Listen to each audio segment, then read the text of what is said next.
Hello friends, welcome back to my channel. मैं स्मिता। आज के वीडियो में मैं आपके साथ शेयर कर रही हूँ एक प्रोडक्ट रिव्यू जो कि है एक गारमेंट स्टीमर। मैं भी फर्स्ट टाइम ही यूज़ कर रही हूँ और आपके साथ ही ये अनबॉक्स भी करूँगी और आपके साथ शेयर भी करूँगी कि मेरा फर्स्ट एक्सपीरियंस कैसा रहा इसके साथ, क्या ये लेना वर्थ है, यूजफुल है।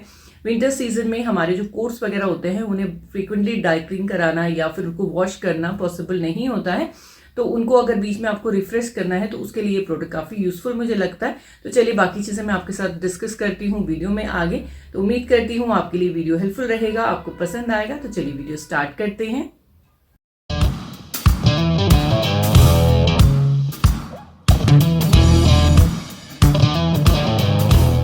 आज मैं आपके साथ जो प्रोडक्ट शेयर करने वाली हूँ वो है एक गारमेंट स्टीमर। ये एक मल्टी फंक्शनल गारमेंट स्टीमर है और अमेरिकन मैक्रोनिक ब्रांड का है ये। इस गारमेंट स्टीमर में जो वाटर टैंक है उसकी कैपेसिटी 1.7 लीटर है। साथ ही इसमें काफ़ी सारे और भी फीचर्स हैं जिसकी वजह से आप इस प्रोडक्ट को मल्टी फंक्शनल यूज़ कर सकते हैं। यहाँ पर प्रोडक्ट की डिटेल्स साथ ही फीचर्स दिए हुए हैं बॉक्स के ऊपर ही, जिसके थ्रू आप जान पाएंगे कि इस प्रोडक्ट को आप किस तरह से यूज़ कर सकते हैं। तो चलिए पहले बॉक्स को अनबॉक्स कर लेते हैं और देख लेते हैं इसके अंदर हमें क्या क्या चीज़ें मिलती हैं। फिर हम इसे असेंबल करेंगे और फिर यूज़ करेंगे। तो जैसे ही हम इसमें बॉक्स ओपन करते हैं तो सबसे पहले हमें मिलती है इस तरह की एक पाइप जिसको स्टीम होस पाइप कहा जाता है और इसके थ्रू ही स्टीम निकलती है। अब इसके साथ कुछ अटैचमेंट भी हमें मिले हैं। पहले ये सारे मैं निकाल देती हूँ। वारंटी कार्ड साथ ही यूज़र मैनुअल इसमें मिलता है। इसकी मशीन को हम निकाल लेंगे। इसका बेस है, इसके साथ मोटर भी लगी होती है और उसी के साथ हम बाकी चीज़ों को अटैच करते हैं।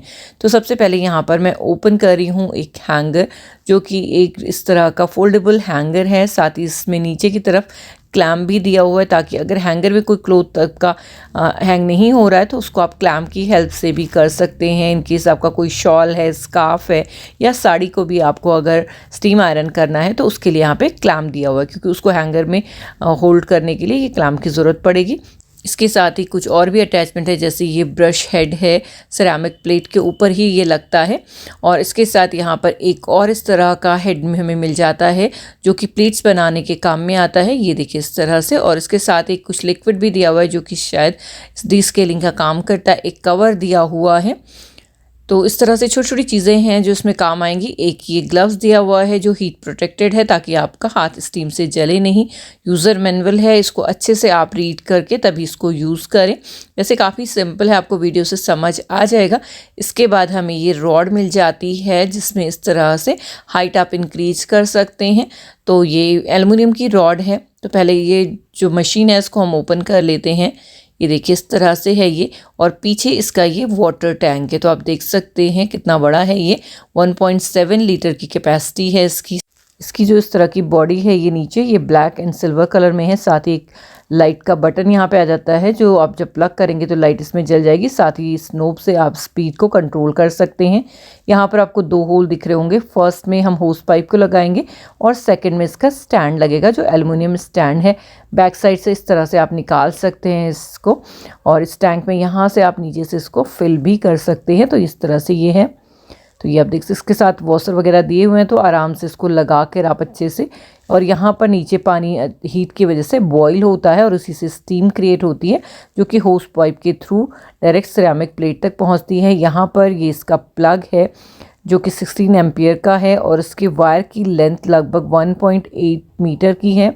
यहाँ पे नीचे जो नोब दिया हुआ है उससे आप एक्स्ट्रा वाटर को बाद में ड्रेन भी कर सकते हैं अगर आपको यूज़ में नहीं लेना तो सबसे पहले इसके स्टैंड को लगा देते हैं। तो इस तरह से यहाँ पर ये स्टैंड हमने फिक्स कर दिया है। इसमें सारी चीज़ें दी हुई हैं अटैचमेंट, तो आपको कुछ ज़्यादा करने की ज़रूरत नहीं है। उसके बाद जो हैंगर है उसको भी आप इस तरह से ऊपर अटैच कर सकते हैं। अभी ये नॉर्मल ही हाइट है इसकी, मैंने एक्सटेंड नहीं की है। इसके बाद जो फ्रंट में एक पॉइंट दिया हुआ है उसमें हमारा होस पाइप लग जाएगा जो स्टीम के लिए यूज़ होता है। और ये वाला पाइप काफ़ी अच्छी क्वालिटी का है। साथ में इसमें कवर भी दिया हुआ है, इस तरह से आप मेटल कवर आप देख सकते हैं जिससे पाइप बीच बीच में मुड़ता नहीं है। तो इस तरह से देखिए पाइप वगैरह सब अटैच हो गया है। यहाँ पर मैं इसको आपको एक्सटेंड करके दिखाती हूँ उसकी रॉड की लेंथ को, क्योंकि जो क्लॉथ होता है ना उसे हम खड़े होकर जब स्टीम करेंगे तो उसकी लेंथ हमें अपनी हाइट जितना तो चाहिए होता है। तो उस तरह से अगर आप इसको हाइट पे रख रहे हैं, जैसे अभी मैंने ये बेड के ऊपर रखा हुआ है, तो फिर आप उसको छोटा कर सकते हैं। तो ये देखिए इसका मैंने ये जो टैंक है वाटर टैंक वो निकाल लिया है। और अब इसमें हम पानी फिल करेंगे। जब भी आप इसमें पानी फिल करें तो हमेशा आरओ वाटर या फिर डिस्टिल वाटर यूज़ करें, अदरवाइज़ इसके जो पोर्स है ना सिरेमिक प्लेट के वो क्लोज़ हो जाएंगे। अगर आपके पानी में हार्ड वाटर है या इस तरह का कुछ है तो आप इसको हमेशा इसमें आरओ वाटर या फिर डिस्टिल वाटर का यूज़ करें। साथ ही इसमें कोई भी परफ्यूम या फ्रेगरेंस वगैरह ना डालें। यहाँ पे जस्ट हमें प्लेन आरओ वाटर का ही यूज़ करना है। तो मैंने ये डाल दिया है। इसके बाद चलिए चेक करते हैं, कुछ कपड़ों को हम स्टीम करके देखते हैं। तो यहाँ पर ये शर्ट है जो कि मैं स्टीम करने वाली हूँ। तो ये मैंने हैंगर पे इस तरह से लगा दी है। इसके बाद हम प्लग लगाएंगे और इस तरह से इसको ऑन करेंगे। अब इसमें स्टीम क्रिएट होना शुरू हो जाती बहुत जल्दी ही। तो यहाँ पर मैंने सिरेमिक प्लेट के ऊपर लगाया हुआ है ब्रश, जिसकी हेल्प से आप बहुत ही ईजीली इसकी जो क्रीज है उनको हटा सकते हैं। ये देखिए इस तरह से। तो जैसे से स्टीम बनेगी आपको थोड़ा धीमे चलाना है इसको। स्टार्टिंग में जब मैंने इसे यूज़ किया तो मैंने बहुत ही फास्ट अपना हाथ चलाया था, तो उतनी ज़्यादा क्रीज इसमें से हट नहीं रही थी, क्योंकि स्टीम बहुत फास्ट होती है तो ऐसे लगता है कि शायद बहुत जल्दी हो जाएगा। पर जितना स्लो आप अपने हाथ का मूवमेंट रखेंगे उतना कम आपको उस जगह पे दोबारा से स्टीम देनी होगी। तो इस तरह से जब आप थोड़ा सा आप हैबिचुअल हो जाएंगे फिर आपका हाथ उसी तरह से सेट हो जाएगा। यहाँ पर मैंने हीट प्रोटेक्टेड ग्लव्स भी पहना हुआ है ताकि हीट ना लगे हाथ पे। तो ये देखिए इस तरह से काफ़ी तेज़ एक्चुअली स्टीम रहती है। तो जब मैंने फ़र्स्ट टाइम किया तो मैंने फ़र्स्ट पॉइंट पे इसको किया हुआ था और ये स्टीम इस तरह से आ रही है। और आप देख सकते हैं रिंकल्स साथ के साथ ही निकलना शुरू हो गए हैं। ये देखिए जब धीरे धीरे मुझे आइडिया इसका लगने लगा किस तरह से इसको होल्ड करना है या हैंडल करना है, तो फिर आप देख सकते हैं बिल्कुल हल्के हाथ से आप इसको चलाते जाइए। स्टीम बहुत ज़्यादा पावरफुल होती है तो उससे जितने भी रिंकल्स हैं वो साथ के साथ निकलते चले जाते हैं। साथ ही स्टीम होने की वजह से ये डिसइंफेक्ट भी करता है कपड़े को और आयरनिंग से काफ़ी क्विक है ये। आयरनिंग में आपको थोड़ा सा प्रेशर जो देते हैं ना उससे क्रीच वगैरह बहुत अच्छी आती है। वो यहाँ पर उतनी अच्छी मुझसे अभी नहीं फ़िलहाल बन रही थी, पर मे बी शायद थोड़ा सा प्रैक्टिस होने के बाद वो भी ठीक हो जाएगी। बट फास्ट काफ़ी है ये काम। अगर आप इसको थोड़ा सा अच्छे से हैंडल करते हैं तो स्टीम काफ़ी ज़्यादा तेज़ आती है इसमें से और बहुत ही ईजिली कपड़े आपके स्मूथ हो जाएंगे और काफ़ी एक फ्रेशनेस भी रहती है, कपड़ों की शाइन लौट आती है। तो ये देखिए इस तरह से मैंने ये शर्ट को पूरा स्टीम आयरन कर दिया है। कॉलर भी आप इस तरह से इससे कर सकते हैं। इसके और भी अटैचमेंट आते हैं जिससे आप कॉलर को कर सकते हैं, वो मैं आपको बाद में लगा के दिखाऊंगी। इसके बाद यहाँ पर जो वुलन क्लॉथ होते हैं ना हमारे, जैसे ये स्वेटर है प्योर वूल में है, इसको आयरन नहीं किया जा सकता और धोने के बाद इसमें इतने ज़्यादा रिंकल आ जाते हैं। तो ये इसमें बहुत अच्छे से स्टीम हो गई थी एक ही स्ट्रोक में। देखिए आप बहुत ज़्यादा अच्छे से स्वेटर के जितने भी रिंकल हैं वो निकल गए थे। ये लॉन्ग स्वेटर है, मैं इसको इस वजह से ज़्यादा नहीं पहन पाती थी कि इसको मैं आयरन नहीं कर पाती थी और ये बहुत ही ज़्यादा इस तरह से रिंकल होते थे इसमें। बट इसकी वजह से काफ़ी अच्छे से इसके सारे रिंकल्स निकल गए। आप देख सकते हैं काफ़ी स्मूथ फिनिश आ गई है और कपड़े में भी मैंने देखा बहुत अच्छी सी चमक भी इसमें आ गई थी। तो ये देखिए इसको करना काफ़ी इजी हो गया था और अब तक मेरा हाथ भी थोड़ा बहुत सेट हो गया है। आप यहाँ पे क्योंकि अभी विंटर्स हैं तो मुझे ग्लव्स की ज़रूरत नहीं लग रही थी, स्टीम इतनी ज़्यादा हाथ में नहीं लगती है। मे बी समर में स्टीम ज़्यादा फील हो, यहाँ पर बहुत सर्दी है इस टाइम पे, तो मुझे इस तरह से इजी लग रहा था करना हाथ की हेल्प से, तो मैंने इसलिए ग्लव्स उतार दिया था। तो ये देखिए इसके स्लीव्स को भी हल्का सा स्ट्रेच करके मैंने इस तरह से स्टीम कर दिया है और बहुत ही ईजीली ये स्वेटर भी पूरा अच्छे से स्टीम हो गया है। इस तरह से जब हम चेंज करके पहनते हैं कपड़े, क्योंकि हर बार ये प्योर वूल वाले कपड़े धोए नहीं जाते हैं, इन्हें ड्राई क्लीन के लिए ही भेजना पड़ता है, तो उसके बीच में आप इनको इस तरह से रिफ़्रेश भी कर सकते हैं। जीन्स भी इससे बहुत अच्छे से हो जाती है, बट जीन्स मुझे लगता है आयरनिंग से ज़्यादा अच्छे से होती है क्योंकि उसमें थोड़ा सा प्रेशर भी देना पड़ता है। बट अगर आप जीन्स एक बार पहन चुके हैं, आप दोबारा उसे रिफ़्रेश करना चाहते हैं, तो उसके लिए आप इस तरह से स्टीम गारमेंट का यूज़ कर सकते हैं। ये देखिए इसके रिंकल तो बहुत इजीली निकल जाएंगे, साथ ही बहुत ही फ्रेश भी लगेगी। अगर आप कोई फ्रेग्रेंस भी ऐड करना चाहते हैं तो स्प्रे कर सकते हैं कपड़े के ऊपर और उसके बाद स्पेशली जो हमारे वुलन क्लोथ्स होते हैं या हैवी एम्ब्रॉयडरी वाले क्लोथ्स होते हैं उनमें तो आयरन करना बिल्कुल भी पॉसिबल नहीं होता है।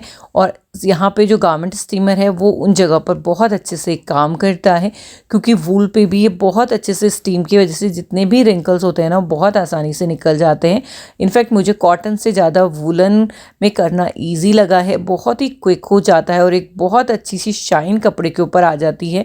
ये कुर्ता मेरा बहुत पुराना है, नया नहीं है, बट इस सीज़न में मैं फ़र्स्ट टाइम इसको पहन रही थी तो मैंने कहा चलिए इसको स्टीम आयरन करके देखते हैं। और बहुत अच्छे से सारे रिंकल्स निकल गए थे और बहुत ही अच्छे जिसमें कढ़ाई है ना, उसके कलर जो पॉप अप होके आ रहे हैं वो बहुत ही अच्छे हो गए थे। तो इस तरह से काफ़ी नया लग रहा था ये कुर्ता मेरा।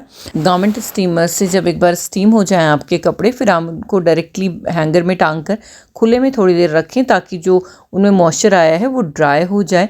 इस तरह से आप हैंग करके थोड़ी देर छोड़ दें, फिर उन्हें यूज़ करें तो वो काफ़ी ज़्यादा अच्छे हो जाते हैं। यहाँ पर ये देखिए मेरा एक कोट है जिसको मैंने थोड़ी दिन पहले पहना था, बट इसको अलमारी में रखने से पहले एक बार मैं इसको गारमेंट स्टीमर की हेल्प से स्टीम कर दूँगी ताकि ये डिसइंफेक्ट हो जाए। इस तरह से कपड़े काफ़ी रिफ़्रेश हो जाते हैं और आपको बार बार ड्राई क्लीन कराने की भी ज़रूरत नहीं पड़ती है। साथ ही गारमेंट स्टीमर से इस तरह से क्लॉथ को स्टीम करना, डिसइंफेक्ट करना काफ़ी इजी है, क्योंकि जैसे ही आप इसको ऑन करते हैं विद इन 35 सेकंड इसमें से स्टीम निकलना शुरू हो जाती है और उसके बाद आप अपने कपड़ों को स्टीम कर सकते हैं। तो बहुत ही क्विक है इसका प्रोसेस और स्टीम भी काफ़ी ज़्यादा पावरफुल है। 2 मोड हैं इसमें। फर्स्ट में आप थोड़ा सा कम स्टीम ले सकते हैं और अगर थिक कपड़ा है तो उसके लिए आप फिर हैवी स्टीम के लिए सेकेंड वाला ऑप्शन चूज़ कर सकते हैं। तो आप यहाँ पे देख सकते हैं जो इस तरह के वेलवेट वाले कपड़े होते हैं ना, उसके ऊपर तो शाइन भी बहुत अच्छे से आ जाती है और इस तरह से इसको ये डिसइंफेक्ट करने के साथ साथ क्लीन भी करता है। तो इससे आप सोफ़ा को भी डिसइंफेक्ट कर सकते हैं। इस तरह से कर्टन, आप हैंग किए हुए कर्टन को भी आप क्लीन कर सकते हैं। तो बहुत सारी चीज़ें आप इस तरह से इसके साथ कर सकते हैं जो कि हम आयरन के साथ में नहीं कर सकते हैं। आयरन के लिए हमें एक आयरनिंग बोर्ड की ज़रूरत होती है और उसके ऊपर ही हम किसी क्लॉथ को या कर्टन को या कोट वगैरह को अगर हमें आयरन करना है तो उसके ऊपर रखना होगा। यहाँ पर हम हैंग करके इसको डायरेक्टली कर सकते हैं, तो काफ़ी ज़्यादा कन्वीनियंट ये हो जाता है प्रोसेस। यहाँ पर कुछ और भी अटैचमेंट के साथ मिले थे, वो भी मैं दिखा देती हूँ आपको किस तरह से यूज़ करने हैं। तो ये सिंपल इसमें अटैच हो जाते हैं, ऊपर हुक दिए हुए उसकी हेल्प से लग जाता है। इससे पहले मैंने सिरामिक प्लेट के ऊपर ब्रश वाला अटैचमेंट लिया हुआ था, अभी ये क्लैंप वाला है। तो इसका यूज़ क्या है? इसका यूज़ है क्रीच बनाते टाइम आपको काम आएगा। जैसे यहाँ पर ये कोट की जो स्लीव्स हैं इसको पकड़ने के लिए मुझे थोड़ी सी मुश्किल हो रही थी, तो यहाँ पर क्या कर सकते हैं हम, क्लैंप की हेल्प से इसको कर सकते हैं। या फिर कॉलर को अगर आपको क्रीच देनी है हल्की सी तो उसको आप इससे कर सकते हैं। पैंट्स को करना होता है तो उसको आपको पकड़ना होता है ना क्रीच देने के लिए, तो उसके लिए ये क्लैंप आपका काम करेगा। तो इस तरह से इस अटैचमेंट का यूज़ आप इस तरह से कर सकते हैं। एक और इस तरह का अटैचमेंट है जो थोड़ा सा मेटल फिनिश में आता है। इसकी हेल्प से आप कॉलर को बहुत ही इजीली कर सकते हैं, क्योंकि थोड़ा सा हार्ड होता है पीछे से, और स्पेशली जो शर्ट के कॉलर होते हैं ना, अगर आप ऊपर वाला बटन क्लोज कर दें तो उसके नीचे आप इस तरह से इसका आप फ्रंट में पॉइंट देख सकते हैं, उसको रख के उसके ऊपर फिर आप इस तरह से स्टीम कर सकते हैं। तो उससे बहुत अच्छे से जो कॉलर हैं वो काफ़ी अच्छे से कड़क क्रीच वाले होंगे, तो उसके लिए इसको काम में लाया जाता है। कोट में इतनी ज़रूरत मुझे नहीं लगी, जिस मैंने आपको दिखाने के लिए यहाँ पे शो किया है। तो कोट को अगर अंदर से उसका अस्तर लगा हुआ है तो उसको अंदर से भी आप इस तरह से डिसइंफेक्ट कर सकते हैं, अंदर बाहर हर तरह आप इसको यूज़ कर सकते हैं। साथ ही इसमें एक जलने वाला भी कोई प्रॉब्लम नहीं होता है, कितना भी आप इसको कर लें इससे कपड़ा आपका जलेगा नहीं, चाहे स्टीम कितनी भी ज़्यादा तेज़ आ रही हो। तो ये देखिए ये भी हमारा रेडी हो गया है, कोट अच्छे से स्टीम हो गया है और इस तरह से ड्राई क्लीन के खर्चे बचते हैं, साथ ही जलने का कोई झंझट नहीं रहता है। साड़ी वगैरह भी आप बहुत ही ईजिली इससे स्टीम कर सकते हैं। तो हैवी वर्क वाला कोई आपका सूट है या फिर कोई ब्लाउज़ है जिसमें आपको आयरन करना है तो उसको भी आप बहुत ही इजीली स्टीम आयरन की हेल्प से कर सकते हैं, क्योंकि इसमें जो जरी होती है उसको टच करने की भी आपको ज़रूरत नहीं है। जस्ट ऊपर से अगर आप स्टीम इसके ऊपर करेंगे तो भी वो एकदम रिफ़्रेश भी हो जाएगा, साथ ही उसकी सारी क्रीच भी निकल जाएगी। तो ओवरऑल ये प्रोडक्ट काफ़ी ज़्यादा यूज़फुल मुझे लगा और इस तरह से विंटर्स में करते टाइम भी बहुत अच्छा लगता है, क्योंकि काफ़ी अच्छी गरम गरम सी स्टीम निकल रही होती है तो काफ़ी गर्माहट लगती है। इस मशीन की जो पावर है वो 1800 वॉट्स है।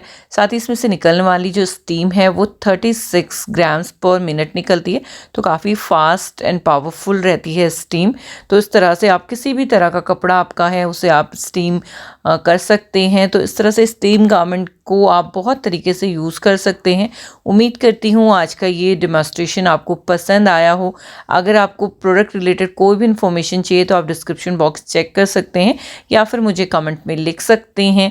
आने वाले वीडियो में भी आप देखेंगे मुझे इसे यूज़ करते हुए। ये मेरा फर्स्ट इम्प्रेशन था, काफ़ी इम्प्रेसिव है। मतलब आयरन करते टाइम थोड़ा सा मुझे दिक्कत लगती है, क्योंकि झुक के जो आयरन बोर्ड पे करना होता है ना वो मुझसे हो नहीं पाता है, बट इसमें आप खड़े होकर आराम से कर सकते हैं। थोड़ा सा क्विक है प्रोसेस और जब आपको ज़रूरत है तब आप इसको यूज़ कर सकते हैं। बहुत ही कम जगह में ये आ जाता है, स्लीक सा इसका मॉडल है। साथ ही इस तरह से इसको आप ऊपर रख सकते हैं और इसके ऊपर जो ये सिरामिक प्लेट है इसको कवर करने के लिए भी इसके साथ एक कवर मिलता है, जिसकी हेल्प से आप इसे कवर कर सकते हैं। तो इसमें कोई भी डस्ट वगैरह नहीं जाएगी। तो जब भी आप इसको यूज़ नहीं कर रहे हो, आप इस कवर को इसके ऊपर लगाकर इस तरह से छोड़ सकते हैं। यहाँ पर जो भी कपड़ा मैं स्टीम करती हूँ इससे, उसको इसी तरह से हैंग करके छोड़ देती हूँ इसके साथ में, और जब मुझे यूज़ करना होता है तभी मैं उसको निकालती हूँ, ताकि जो मॉइस्चर वगैरह रहता है ना वो भी इसका निकल जाता है जब तक कि मुझे ये यूज़ करना होता है। उम्मीद करती हूँ आज का ये वीडियो आपको ज़रूर पसंद आया होगा, आपके लिए हेल्पफुल रहा हो। अगर वीडियो पसंद आया है तो वीडियो को लाइक ज़रूर करें, चैनल को सब्सक्राइब करें, साथ ही अपना फीडबैक शेयर करना नहीं भूलें। मैं मिलती हूँ किसी और नई इंटरेस्टिंग वीडियो के साथ। तब तक के लिए bye, thank you, thanks for watching, have a nice day.